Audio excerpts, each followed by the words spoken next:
Assalamualaikum warahmatullahi wabarakatuh, teman-teman sekalian, rekan-rekan, adik-adik. Di sini saya akan memberitahukan cara penghitungan perkalian 9 dengan menggunakan 10 jari kita.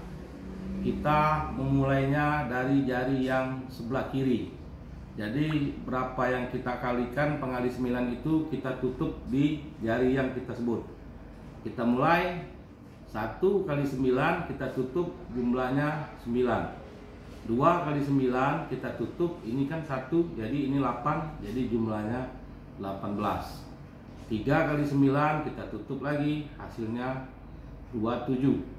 4 kali 9 hasilnya 36. 5 kali 9 hasilnya 45. 6 kali 9 hasilnya 54. 7 kali 9 hasilnya 63.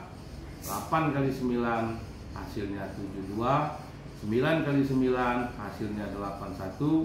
10 kali 9 hasilnya 90. Semoga ini bermanfaat.